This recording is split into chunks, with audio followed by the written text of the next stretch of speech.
Welcome to Season 3 of the Weekly Fellowship Podcast. I'm Coach Audye. And I'm Coach Regan. We're here with you weekly to anchor and empower women to break cycles, build resilience, and rediscover self-worth through practical insights, faith-based encouragement, and a supportive community. Welcome back, you guys. It's been a while since we've done Season 2 and with the Weekly Fellowship, and I'm back, but this time I've invited Audye to be a full-time co-host with me.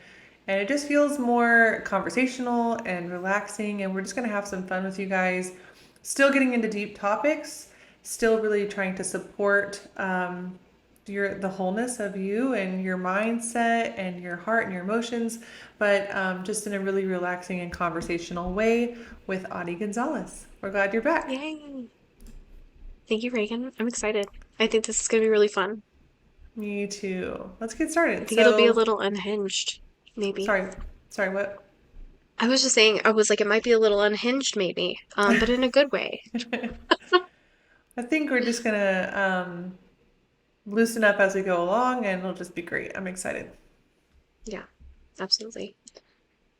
So for our first segment, we wanted to add something called a humble pie highlight. And so this is just going to be like an opportunity for us to share something that was humbling, an area in which we failed, but we kind of are gonna get to just learn and share more about that with you guys. So you can kind of get to know us, and we can also show you how in real time we glean wisdom from things that are happening in real life. So, Regan, do you want to start with your humble pie highlight? Sure. It took me a second to think of it. Being postpartum, it's like all of life is humble right now, you know? That's so true. It's just very humbling all day, every day. I feel like an octopus sometimes. Breastfeeding and holding babies and handing things and wiping noses, and we've got the flu over here, and it's just all very humbling. But the one that like made me hurt and cry and laugh later was my sweet 10-year-old daughter said, sometimes when I see you, mommy, and I'm in the bathtub when she's saying this, by the way, sometimes when you see you, mommy, I think there's a baby, pointing at my little baby, and there's another baby gonna come out pointing at my stomach. Oh. And yeah, that just burned. And I'm so good about like letting them make comments about my body and just being like, yep, that's how it is. Yep, it's mushy right now. Yep, that's normal when you have a baby, and letting it roll off my back. With that one, I was like, hey, sometimes you can just think thoughts and not say them out loud. And my daughter was like, oh, sorry, mom, but that hurt for a second. So yeah, there's my moment. Oh my goodness. I empathize in the sense of I have a 2.5-year-old, and we've recently just gone out a little bit, and I've been worried, like, are you going to see somebody you haven't seen before and like point out like, why is that person so and so, or something like that, like those types of thoughts. And I just think it's interesting. And honestly, it makes me a little nervous if like those things continue to be said up until the 10. Like, I'm sure that that's a normal development. However, that freaks me out. Oh no. Oh my goodness. Oh my gosh. And then, yeah, to sit there. Goodness. Goodness. The mom strength that you have, though, to endure that and then take a step back and still love your body afterwards. Like, how did you recover from it? How did it make you feel like later on? Like you're laughing about it now, but Yeah, I didn't honestly, I didn't want to tell anybody because I didn't want anyone to think that my daughter is not loving. You know, I felt protective of her, honestly, oh because yeah. it's so innocent and she's such a kind person. It's just I've allowed her to ask questions and make comments and just have observations about my body. And then that observation was like, oh, painful for me, and she saw Yeah. that and like realized like, oh, I kind of crossed a line, and I don't have to say that to my mom. So I don't know. I find it kind of funny. Like, I'm 2 months postpartum. I think this is totally normal, and I see people all of the time asking like how to lose weight when they're like 4, 5, 6 weeks postpartum, and I'm just not doing that. My brain, and I'm too old for that. My brain is very like, how can I nourish my body, and take care of my baby and do things the way God intended that will naturally support a healthy weight and that's usually takes 1 to 2 years. So Yeah. I'm not stressing. It's just for a second it was like, oh, honey, like especially Yeah. because I'm naked when she's saying that. You know, it's like she's looking at it and commenting, and it's just like vulnerability overload. But Oh yeah. overall, it's fine. Oh yeah. No, I'm with you. I like I empathize. I think that that's I think it's beautiful that you created a space for her to be able to like share that and make comments on your body. Because I think that's something that like is going to help her so much when she grows up, right? Because she's going to be like, I can make observations about my own body, and like these are safe and good things to do. But yeah, sometimes they sting. Yeah. And Sometimes they I will sting. do a caveat there. She knows not to comment on other people's bodies, but we're in a, you know, a safe bathroom with a newborn Oh yeah. and a postpartum mommy and a preteen girl, and we get to make observations and ask questions, and it's very different, Oh right? yeah. Yeah. No, I love it. Like I love that, Reagan. I'm like that gives me something to model after when Lily's older. Um, yeah. No, that's so good. I can jump into my humble pie Yeah, I want to highlight. know. I love to make barbacoa. My husband is Mexican, and that's like my one little thing that I can do is make like really good barbacoa. And it's super easy. Like I throw it in the crock pot and it sits there for 12 hours and then we eat it and it's great. So I like separate the fat from the meat and like I'm just like patting myself on the back here because I'm like, look at me being the chef. And I separate all the fat into like a separate thing and I'm gonna like give it to the dog as like a treat because it's just like good old yummy meat fat. And so I do. And I gave it to her and I didn't think it would be too much, but apparently it was. And so Reagan, we go to bed, I think it was Saturday night, and then we woke up on Sunday and oh my gosh, that I thought the dog pooped in the house. And I was just like, I can handle poop. No big deal. But I'm 36 weeks pregnant and I just smelled this awful smell. And I had asked Eric, I was just like, what's going on? Like, do you see any dog poop? And he's like, no, I don't see anything. Like, go back to bed. Well, the kid comes in, our 2.5-year-old comes in and like climbs up and gets on the bed. And she had a stinky little look on her face. And then she goes down to get a stuffed animal. And so she climbs over dad, goes down to get a stuffed animal. And she goes, uh-oh, maybe poopy. And we were like, what? And Eric like immediately like sits up and looks and there's this pile of throw up. It's so gross, like graphic TMI. Of throw And it's not up? just of throw up. Yeah, I thought it was Oh, poop. That it was throw up it was awful. And the reason why it smelled so bad was because it's fat that wasn't digested. oh, Audie, I can't I take it. know. I know. And so I like we just like we kind of like look at each other and it's like what do we and it's in the center of the room. It's in the center of the carpet. I was like it's awful. And so I like we took a step back and I told Eric I was like I was saving this energy for other things. We have plenty of other nesting things to do, but I was like this now has to be cleaned. So we went and got the carpet cleaner from the garage and I'm like over here I'm just like scrape it like it was so I'm like Oh, no, no it details. was so Nope. gross. No No scraping. I've done details. that. I've done that. Yeah, Gross. and finally, I get get it cleaned enough where I can use the carpet cleaner on it, and I'm using the carpet cleaner on it, and for whatever reason, it still smells when I'm going over it. And so this has been a week-long fiasco. I have used vinegar on the carpet. I've used carpet cleaner on the carpet. I've used dish soap on the carpet. I used a degreaser that you're not supposed to put on the carpet, trying to figure out how to get it up. And oh my gosh, it's still like just today. I think I might have done it.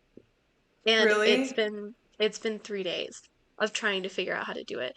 So it has been like it's been the craziest fiasco. However, I am gonna pat myself on the back because of how I reacted in the moment. Because we had it like we have been nesting, we've been getting ready. We've like my I was just telling you off camera right now, we have like all these we're about to pull out all of our clothes and we're about to get rid of everything and we're just kind of like going through stuff and so we had plans we had plans we were going to do those things that we had saved up for this day and they were all disrupted because I had to clean the whole carpet. I was in there for like a couple of hours as I was trying to like maneuver and figure things out. And oh my gosh. But the one thing I'm going to pat myself on the back for is I showed up, and Eric simultaneously, my husband, showed up and was just like, this is what it is. We're here. We weren't mad about it. We weren't like depressed about it. We weren't angry about it. It was just like, just showing up fully to like, this is a situation. Like, this was a mistake that was made, and now we have to like fix this and clean it up and figure it out. And it's been frustrating, but it was so nice to be able to show up to something like that and like sit down and scrape up things from the carpet Yeah, and things yeah, things. And not be in that place of like self, like, basically just like self, like, what is the being a word? victim. Yeah, being a victim, like victim mentality, or like criticizing, like you shouldn't have done this, you shouldn't have done this, you shouldn't have done this. Um, and I think that that's funny, with like today's topic and everything, because it was just like I was able to conquer that for one moment, you know? Like for one Yes. moment we did that. Um, and yeah, it's Okay. That gross. yes. Don't I feed the don't feed the dog all of the fat scraps. Hold on, give him a spoonful at a time. Okay, well, my dog's 160 pounds, so we give him all of it. But and we have three of them that Yeah, are one, two of them are like more like I don't know, I don't know how big they are, but they're big. But yeah, even my husband's like, no, don't do that. But I want to just like celebrate you for a second because that seems like not a big deal. Like, come on, adults already. Like, clean up the stuff, pull your pants up, and like get tough. You know, your big girl panties, and get over it. yeah, But I think the things that we would all do in our head are we would do that self-flagellation like that. Like, had I been smarter, had I been better, this wouldn't have happened. And so yeah, this is my fault. And I'm going to walk around and huff and sigh. And my kid is going to experience the like mommy's stress and like the weird environment yeah, that I'm creating of like some self criticism. And it's a perfect conversation because today's topic is all about criticism and really managing our critics in terms of when other people are hard on you. Oh man, right now it's a perfect time to talk about like when if you share a political opinion online right now, how yes. personally attacked you're getting. Oh Shoot, my if you share gosh. any opinion online right now, you're getting personally attacked, like coming after you personally. Yeah, Um, but then also, you know, we get criticized by our loved ones, and people kind of make judgments and comments about different ways that they don't approve of us in some way or approve of how we're living our yeah, life in some way. But man, the self criticism is the one that never leaves you. Like that yeah, girl's always with you. And so let's just kind of start this off from that beautiful place of seeing how your house could have been an angry, grumpy place full of self criticism where your little toddler is picking up on that, you know. And she would have been grumpier. She would have been more upset all week. You would have been wondering, why is my daughter misbehaving all week? And you're like, hey, look in the mirror. But you didn't. You didn't. And I just want to celebrate you for that because that is actually um, cleaning up the throw up is hard. Cleaning it up with an attitude of this is not a big deal and I'm going to keep rolling with my day and my life and um, I made a mistake. Who cares? Moving on. Fail forward fast. yeah, Like that's the win I think there in your story and I love hearing that. And I love it for your yeah, daughter. I'm picturing her sweet little face like thank you from her, you know? yeah. Yeah, no, I'm so with you. And that's the thing is it was so nice to just sit in it or sit next to it. To sit next to it, I should say. Oh. And just let it was just like this is it. This is the moment and this is fine. And yeah, no, I would thank you for that because like it wasn't fun at all. And if anybody has anything, let me like go to my Instagram, send me a DM. How do you get that out of the carpet fibers? I was actually gonna ask you. I was like making a joke in my head, like, "Oh, well, let's share the barbacoa recipe you have for like Green Guy makes food to for her Mexican husband. And then it went to throw up, and I was like, never mind. No one wants your barbacoa. Nobody. Yeah, nobody wants it. I don't think I'm gonna make it again for a while. Anyway, Okay, so diving into criticism, it's kind of thinking about like when people don't approve of you, how do you feel? yeah. So, Audie, what about you? Like when you think about the last time that someone didn't approve of you in some way, the way you're living your life, the way you're parenting, the way you lean politically, like anything. When the last time someone didn't approve of you, how did it feel? Yeah, thinking about it, I feel like nowadays I'm often not agreed with and I'm often criticized. And I've learned to embrace it, but it still stings. And I would say it stings in the way of it used to be a little bit of self-doubt where it was kind of like um maybe I am making the wrong decision or maybe this is the better opinion or something. But now it's kind of I would say it's more of a feeling of kind of like I feel initially maybe like attacked for a moment, just kind of like defensive. Um, and then it takes a moment for my mind to like reprocess, and then we go into this phase of like, no, no, no, you're fine. But I would say there's some self-doubt in there for sure. Yes. And I think where all of our listeners are going to think about their time when people judge them or criticize them, and it's for so many of us, it's going to be that self-doubt. And so let's kind of pause there and talk about that for a minute because my clients today that we talked about this in my high tide session, it was like, what if I really am a bad person? If they are Yeah, criticizing me, I must be bad. That was the thought. So yeah, thinking about from a Christian perspective, um, like just trying to think that out a little bit. From a Christian perspective, like sometimes we feel like we should be nice to everyone and we should have this like cheery smile and I'm patient, I'm loving, and I'm selfless. But then we turn it into this weird fake, um, I'm just supposed to receive criticism with joy. And mm, that's so confusing. It's so confusing. In fact, one of my clients said, well, you're just supposed to turn the other cheek, right? And so it's like we've kind of confused what that originally meant and how to use it in context in scripture. yeah, And it doesn't always mean that, well, if someone's criticizing me, I must be bad and I probably need to change. right. Um, Yeah, no, I think that like just I feel like what happens with criticism is like we kind of get number one, there's like the second guessing aspect that happens, like going into the self-doubt where it's like the second guessing aspect where we're like, oh my gosh, well, what if? And I think that what if aspect comes from a lack of, in my experience, like a lack of like self-worth. In the sense of it's like what it like you said, what if I'm wrong? What if I'm a terrible human being? Like what if I'm a bad person?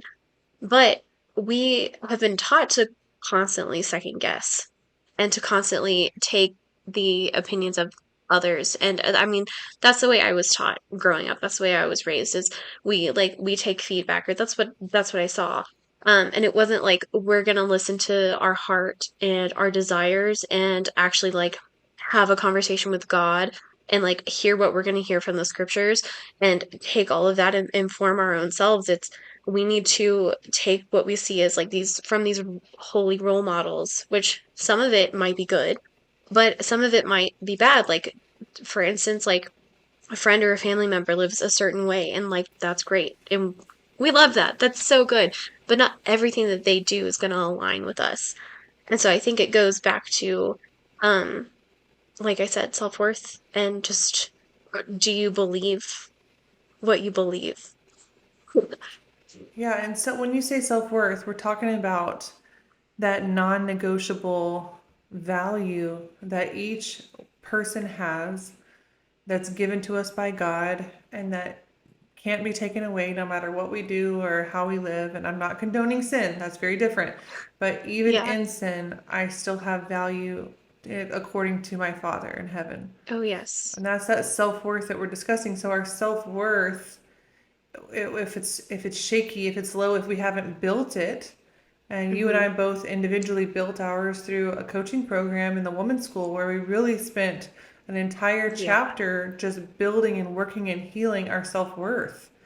And Yeah. honestly, every time I coach my clients back through that, I just get more and more out of it because it seems like my self worth,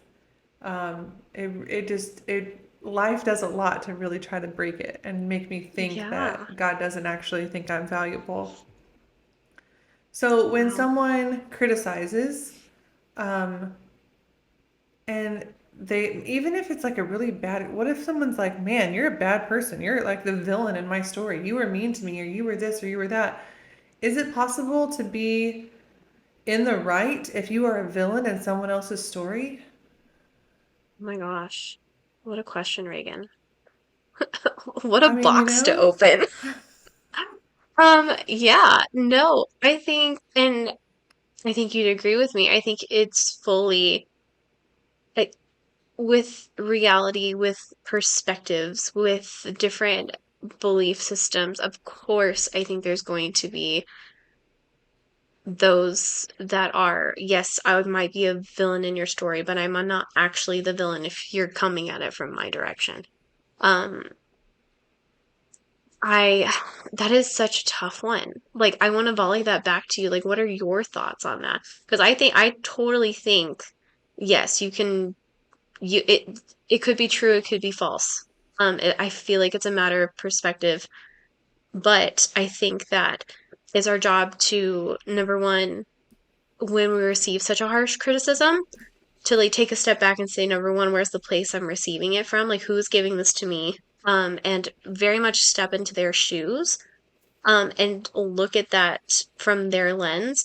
Because I'm sure there's a good chance like that there's maybe something wrong or something came off wrong. Um, but I don't think it's ultimate or 100% one way or the other, if that makes sense. Yeah. Well, I kind of, as you were talking, I thought about last night my 10-year-old wanted me to peel her oranges for her. 10-year-old, she can peel oranges, right?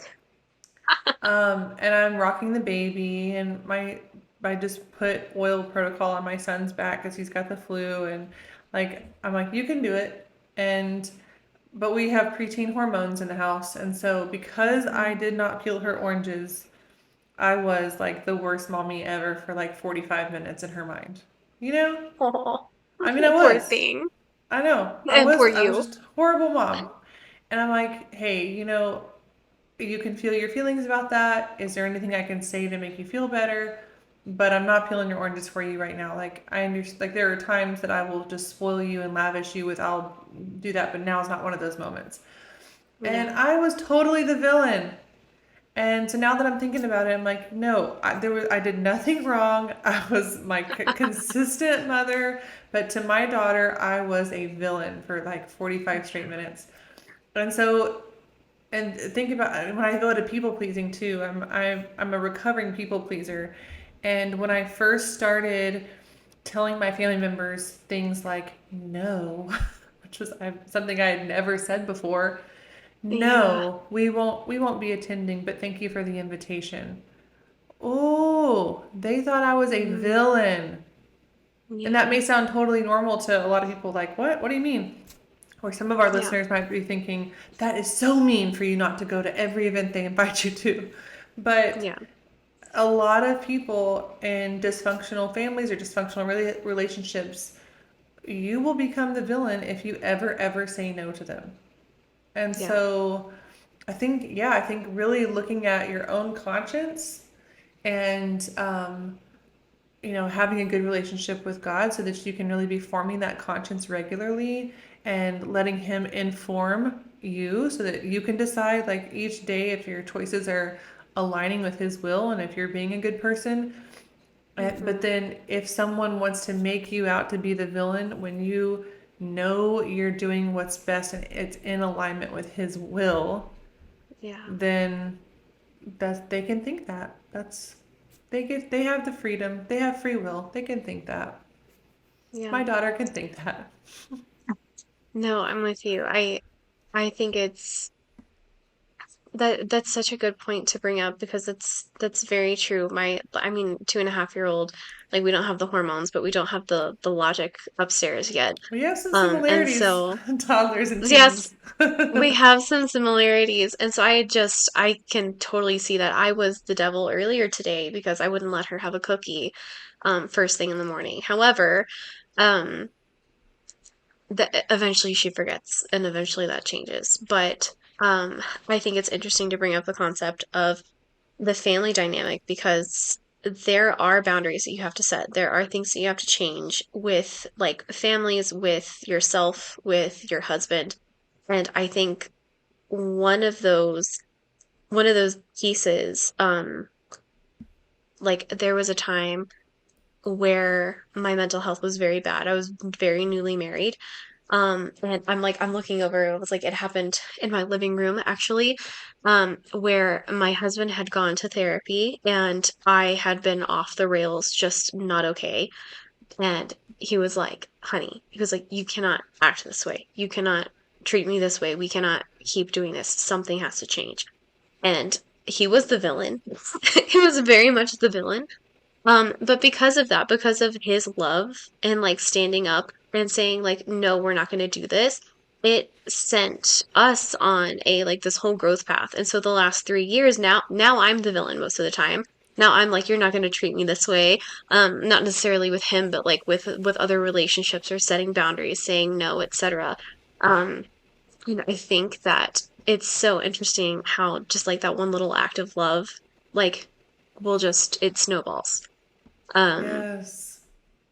but I want yeah, to give a word to that, to what you're saying, because I think a lot of us don't know what that is. And the word that Audie is talking about and describing there that her husband did for her and now that she does for him is accountability. And it's hmm, missing from our society. I did not grow up seeing accountability, especially in families and even in business. It's still, Audie knows it's still yeah, really, really hard for me to hold people accountable in business. She holds me accountable to hold others accountable regularly. So I just want to put that little plug in for accountability. And if you're struggling with that, and if you want to focus on that topic, we have a whole episode on it in season 2 of the Weekly Fellowship. But to go back to the criticism conversation, that's so beautiful. And I think you mentioned a minute ago, like who's talking. Like it depend. You said like it depends on where this is coming from, yeah, and so let's kind of break that open because in the woman's school has an entire skill on this. It's basically an hour and a half long um, lesson. It's like breaks down so much information. I think the PDF that goes with it is 30 pages. It's like an ebook and a video on how to manage your critics. And I've gone through that a couple of times. I just watched it again today and coached on it in my high tide coaching program. And January Donovan, the woman who made it, she says that you've got to break it down into your outer circle, your inner circle, and yourself. And so you're really separating it into 3 categories of when I'm criticized, is it my outer circle who's criticizing me? Is it my inner circle who's criticizing me? Or is it coming from myself? And really yeah, starting to treat it differently because it's you're going to use a different tactic for depending on where it's coming from. So I think outer circle is what you were saying a minute ago. Like we can kind of take those with a grain of salt, you know? We can kind of go like someone on Facebook or Instagram or something who's judging you harshly. You're kind of like, well, you don't really know me. So it's really easy to very invalidate your true. claims, right? I mean, that's an easier one, I think. It still Yeah, hurts. I'm not going to say so that it doesn't hurt, but it's the family members. It's the like cousins and the sister-in-law and the it's those. that friend that you used to spend time with and you're not seeing each other as much anymore. It's like the Yeah. or really even just that friend that you really love and do spend time with, when they criticize, I think it hurts more. What do you think? Yeah, I think it hurts. I think it hurts not necessarily because it hurts more, but I think there's a shock factor to it. Oh, Like in my opinion, I think like for instance, like years ago, I had this one friend that I grew up with, and she and I were very much on the same page, like morals wise and everything. And then when she turned like 18 or 19, like something just changed.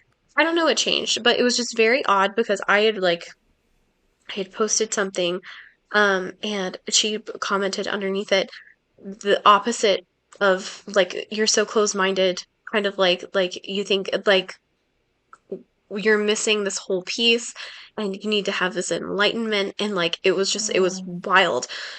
But that one I still think about and it still hurts me because I think it was just so random. Like we hadn't it was just such a shock. And I think mm-hmm. that that like stuck out in my brain more than the other ones because like I feel like when they're closer we have that communication, like my husband and I, or something like that. It goes back and forth, and it's like, I'm going to criticize you for not putting the toilet down, or I'm going to criticize you for this or this or this. Um, but it's not necessarily a shock if I were to make that criticism. But for this woman, it was crazy. Yeah. And you have a higher expectation of like her to be nice and to be kind, and so when you get Yeah. criticism, you're like, oh, and we really value them. And for me, again, if I go back to my recovering people pleaser tendencies, for me, I have a fear of disappointing people, and so there's that True. underlying piece of when they criticize, I'm like, oh, I need to fix Yeah. this. And so we might need to fix it. So let's go kind of into the to the six different ways that we can take action here. So one, we could just ignore it, right? Yeah. Especially that outer circle. A lot of those are just getting ignored. Some of the inner circles are getting ignored. We could also set a boundary, um, mental boundary, like, oh, I'm just going to kind of um, not I'm going to not listen to when she says that or when he says that, or I'm going to let that go in one ear and out the other, or I'm going to say Yeah. something like very general, like thanks, I'll pray about that, and like just moving on. I'm like, you could set a mental boundary like that, or you could set another boundary that's like, when this person says ugly things, I'm going to go ahead and leave the room, or I'm going to change Hmm. the subject, or whatever that looks like for you. And then we could hold them accountable. So that's the word you were talking about a minute Yeah. ago. We could hold them accountable. What would that look like for, that example that you gave Audie with him holding you accountable? Yeah. It would definitely like it, those, I feel like when it comes to the outer critics, it's something that definitely needs to be discerned on whether or not I would hold one of those people accountable because it's you go back to like what does this relationship look like? Like is this valuable to me? Like is this going to like serve me in the long run? Am I going to serve them in the long run? That type of thing. But like with my husband when he held me accountable and was just like we're not doing this. Like where you're not going to treat yourself this way, you're not going to treat me this way. We're not going to have this relationship. Um for me, I was just number one blown out of the water a little bit because I was like this is all really hard and everything, but he was just there and he was firm and he was just like this is not happening. And that, if anything, prompted me to do the same thing for him. Um and it prompted me to just again, I took a step back. I looked at myself. I ended up starting to go to therapy again. And I was really able to see the brokenness that was inside me. Um, and see that the brokenness, like, whether or not it was my fault, like, no matter where it came from, it was, in fact, my job to fix those things. And Mm, so being held accountable just transformed my life. And I think that that's one of those bigger moments of my life that I hope I never forget because that is such a sweet act of love. And it made me reevaluate. However, I feel like if I would have gone the other way, I could have been very defensive. I could have stayed very defensive. I could have not made changes. And I think that I don't know. I don't think I could picture what would have happened, if that makes sense. Yeah. Um, we don't know. We don't know. Well, and I hear you saying too that you harvested, and that's the fourth Yeah. option for. It's like we can ignore it, we can set a boundary, we can hold someone accountable, we can harvest wisdom and good things from what they told us. And I Yeah. think it takes a lot of humility to be able to do that. And so we're walking on this fine line of I want to both value myself and who I am and let a lot of these things just go in one ear and out the other because our culture is just a culture of criticism right now. It's so Yeah. normal. But at the same time, with those inner circle people whom I trust and I know they love me and have my best interest, I might choose to harvest from their criticism. Yeah. That's that's pretty awesome, Audie. And then Yeah. um, you could also it like you mentioned that you saw yourself, like you harvested and you saw yourself and you started to apply it, and that's the self-image part. So number five is Yeah. letting it really affect your self-image, checking your self-image, like who am I here? How do I view myself? Do I see myself the way they see me? And comparing those and kind of looking at that and doing some inner work, which it sounds like you did. Yeah. And then the last one, which you actually do this all the time, is you get advice from a trusted friend. So like if Audie tells me that I need to work on something, and I'm kind of like Reagan, I really don't like how you're doing. Maybe you're gossiping. You're just oversharing, and that's a Gosh, concern of Reagan mine. the gossip machine. It's a concern I'm of mine, so kidding. I I'm always kidding. tell Audie like I'm always like I promise this person would say that's fine if I share this before I share anything. But let's say Audie held me accountable or and said like you're really gossiping and I'm that makes me uncomfortable, and I take that as criticism. I might ask a couple of other trusted friends, like I might ask my husband and a couple of other friends, like, hey, do you think I need to work on gossiping less? And if they say yes, then I can harvest from that. And if they're like, you never gossip, I'm not sure what was going on with Audie that day. Maybe she was upset, maybe she was feeling sensitive, or maybe you could just do a quick apology because you messed up that date, but it's not like something you do as a whole. But that way we can get some advice from our other people too. But man, if you think about all the people in your life who are very frustrating and there's not an apology, there's not change when you give them feedback, there's not when you say things like I wish we spent more time together, they go uh-huh. Or if you say like I wish your tone of voice was kinder to me, or whatever it is that you're sharing with people that you love. Can you imagine if they like received feedback with humility, asked a Yeah. few other friends, hey, do I need to work on this, and received that? Like Yeah. your marriage, you can thank your marriage, you can thank this whole conversation for your great and beautiful marriage. You can thank your humility and your husband's willingness to do this and stand up and be strong for you and fight you for you, Yeah. right? Yeah. But man, I just there are a couple people in my life that I'm thinking, oh, I would give anything for them to be able to receive feedback and kind of soften a little bit. Yeah, no, that's so true. And I want to go back to harvesting because I feel like that harvesting has to be done in order to do this number six, to ask for that feedback, to ask those trusted friends. Because I think like especially when we get toward our inner critics and then ourself, I think as well. I think both of those can be so we can hold them in such high esteem that I think is just really important to sometimes we can harvest what they're saying, but then we harvest another aspect of like maybe this isn't a relationship that I need to have. And like that goes for even yourself, like criticizing yourself as well. It's like maybe I shouldn't have this type of relationship with myself. And those were the two things that stuck out to me as you were saying that, because I think that it's very common of us to let's see what I can take from this in the sense of like, what about this isn't true? What about this do I need to change? But if this is like something that's continual and this isn't who I am and you're criticizing me for things that I'm not doing and this is over and over and over, it's definitely a moment to harvest like, what am I supposed to give away?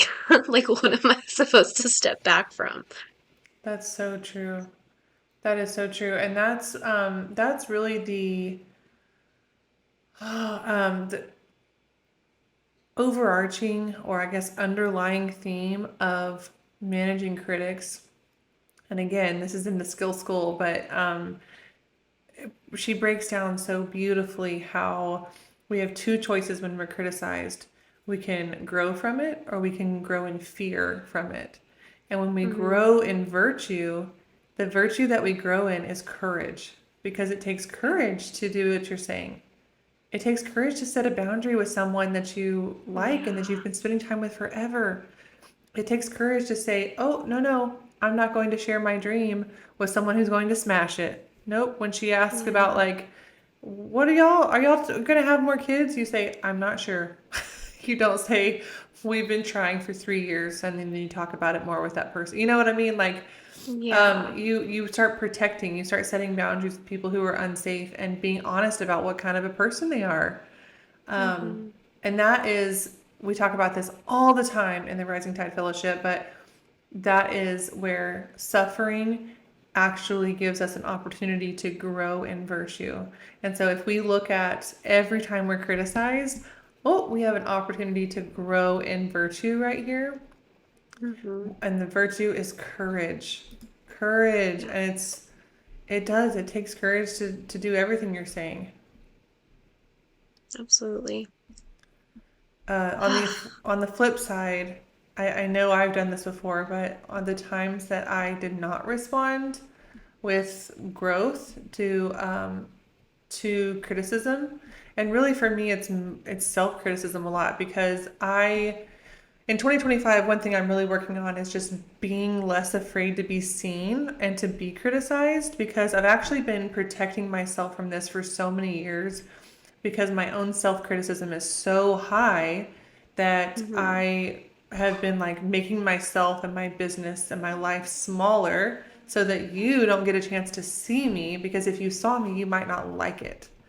And Yeah. so I'm sure that came from, if I really think about it, it probably came from being criticized when I was young and just increasing in fear and deciding, no, I'm not going to live large, because I'm terrified that you'll see me and not like me, or see me and criticize me. Yeah, no, I like as you're saying that, I'm like flashing back to my own childhood, right? And I'm seeing like you're too much, or like that nail polish color is too bright, or like why do you like this? Or like these things where it's like, you know what? Like I don't know. Like like maybe you could stop asking me because this makes me feel bad. And it like I want to equip my daughter with the skills to be able to respond to those things, and I know you're doing the same thing with your kids. Um, and so we don't have to do this as older adults, as Yes. parents, and at this time, because it's number one, like not necessarily our fault, but yet something we have to fix. If we want to grow in a certain way. Not Mm-hmm. like a flaw in us that's like this is ugly and gross and we need to change it. But it's like if it makes me feel ugly and gross, then yeah, I absolutely want to. Um, but yeah, no, because I find that we talk about Ryan Carr, another coach in the Rising Tide, constantly talks about her inner mean girl. And Mm-hmm. I can't remember where she got that from. Was it you that she got it from? I don't I think don't so. remember. I learned it from her. Um, but she just talks about like silencing the mean girl. Um, and I'm like, that mean girl needs to be squashed. Like, we need to make her small. Because who we are, our true self, is so beautiful and so big and so important. And um, the silly nail polish colors are cute, and the things that we Mm. like are beautiful. And like, it's a gift from God to be able to accept those things that our heart desires. Um, and yeah. Yeah, and if you're afraid of criticism, then you're going to be hesitating to step into all the bigger things that God's calling you to do. That's And so true. if that's even if that's that beautiful relationship with your child, if that's a business, if that's a whatever the dreams are, if we're playing Yeah. small, if we're hiding, if we're hesitating, Yeah. if we're afraid, then there's no, it's just like a bomb on our dreams and our God's will for our life. Like we're just letting fear win. And Yeah. it's so easy to let that fear get big and start being that inner critic, being that mean girl when we hear criticism. So I Hmm. think a couple of things I want to say too at that inner mean girl is that we're learning with IFS, internal family systems from our book club, that the inner mean girl, honestly, she needs a hug. You know, Yeah. she needs a hug. She needs like a hug and she needs someone to say like, "Are you okay?" Because the inner mean girl was originally a little girl who got made fun of or told her fingernail polish is ugly or too bright or whatever. Yeah. Like, and she became mean in order to protect you, protect myself from other people's criticism. And so I think if we just pull her in and help her to feel brave again, help her to feel courageous again, she can stop being so harsh on us in our minds all the time. Yeah. That doesn't look good. You messed Absolutely. that up. You're not dressed nice enough. Your hair doesn't like whatever it is, like that inner critic. Um, yeah, I just want to give her a hug. Yeah. I feel like that's the call to action for this episode. We want you all to, everybody that's listening, give your mean girl a hug. Hmm. I love it. I love it because it's when you think about the harshest criticism we've ever received, a lot of times it ends up being kind of self-criticism later because we use those same things. Hmm. What did they say? They say that your parents, the way your parents speak to you becomes your inner dialogue by like the age of Hmm. 7. It's something super young like that. Yeah. And I don't quote me on that, but it's something super young. And I feel horrible about that with my children because I'm like, every time I've ever gotten upset, it's going to be in their heads. But Yeah. but we'll talk about that in another episode. But I was about to say I don't think we have time to unpack this one. Hold on. but just we all have that from our parents, from our teachers, from that person, friends, siblings, whatever. And so Yeah. just how can you hug your inner critic? How can you ask her like, what do you need? What do you want to say? Because I Yeah. bet she's actually just protecting us from criticism. Yeah. Most And then likely. you can always bring this conversation if you get stuck while you're doing this. If you've got a question, if you want to really work through this in a conversation with me and Audie, you can come on Thursdays to our community coaching hour inside the Rising Tide Fellowship, where all of our members can come in for 1 hour and we hold each other accountable to whatever we were working on last week. Like some of us are, this week I've been holding myself accountable to walk and do pelvic floor exercises. And so tomorrow when we meet, everybody will say, "Hey, Regan, how'd it go?" So we hold each other accountable that way. And then if I struggle and I want some coaching, then I'll stay and we'll get coached. And so if you've got questions or you need to be coached on something, I encourage you to join us at risingtidefellowship.com and jump in our community coaching hour on Thursdays at noon Central. Yeah, absolutely. I'm thinking about my accountability now that you brought it up, and mine was to go get the baby clothes out of the garage or have my husband do it, and that didn't happen this Sunday because I was cleaning up the throw up instead. And so I'm like, at TikTok, I need to have him do that tonight. Tomorrow's the day. You have one more Tomorrow's the night. You day. got it. You got it. Okay, and then Oh, the other call to action is if you want a crash course on this topic, on this managing criticism, then you can grab, we'll put the link in the show notes because you can grab this for just, I think it's 99 bucks, right? Is it $100 or I 99 think it's bucks? 99 bucks. Yeah, 99 99 or bucks 97. Yeah, for this 1.5 hour uh, crash course on this topic with a 30-page ebook that goes with it. And I went through all of it today, and it's just amazing. And again, my clients today, I asked them, like, what are your takeaways? And they were just like, oh my goodness, I wish I had this before X happened. Because, we've all Mm-hmm. had that one big experience where you received criticism and it like rocked your world for a few months, Yeah. or it like sent you spiraling into all kinds of mental health issues. And this was just like a balm to that. And so it's Yeah. there. If you're a Rising Tide Fellowship member, you get 10% off of all of our skills at the skill Yeah. school. All Oh, that's right. awesome. Well, thank you, Reagan. The last segment that we're going to add on to these new podcasts is called the Fellowship Forum. And if you guys go to risingtidefellowship.com, you can find our podcast tab. And if you scroll to the bottom of that page, we will have a button there for you to basically submit your own questions. So if you have something specific you want Reagan and I to talk about, or maybe we need to bring on a specialized guest to talk about it, we totally will. But we need you to share that with us. So if you'll go, like I said, to the risingtidefellowship.com, scroll all the way down to the bottom of the podcast tab, and you can submit your own questions. We'll answer them every week. Awesome.